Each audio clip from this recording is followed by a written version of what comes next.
Մի անհանգստացի, դու բանակում չես ծառայելու։ Մի քանի օրից այդ հարցը կլուծվի։ Հանգիստ է։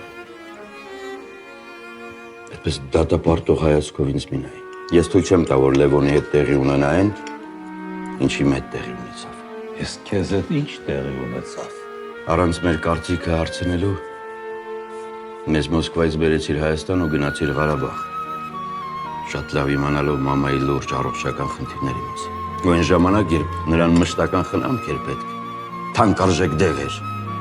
դու մեզ մենակ թողեցիր ու գնացիր հայրենիքդ պաշտպանել։ Մամացավ։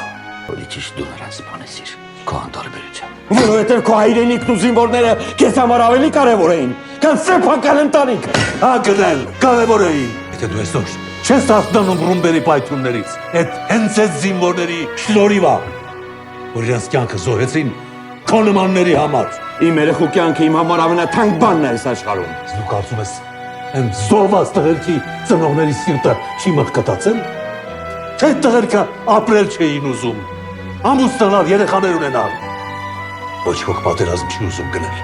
Ոչ ոք չի ուզում, որ իր զավակը գնա ու կյանքը զոհի։ Բայց եթե այսօր դու քո սահմանը չպահեցիր, վաղը թշնամին տանը դուռն է ջարդելու։ Ով ուզում է թող գնա կռվի։ Իմ տղեն չի ծառայելու։ Չեղավ գնել։ Չեղավ։ Այդ մտածելակի երբ նա որ մեր տունը քանդել է միջև հիմա։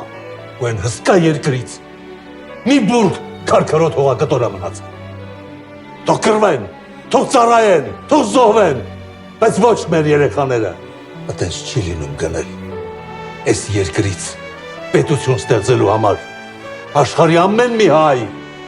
պիտի արյուն ու քրտինք տապի։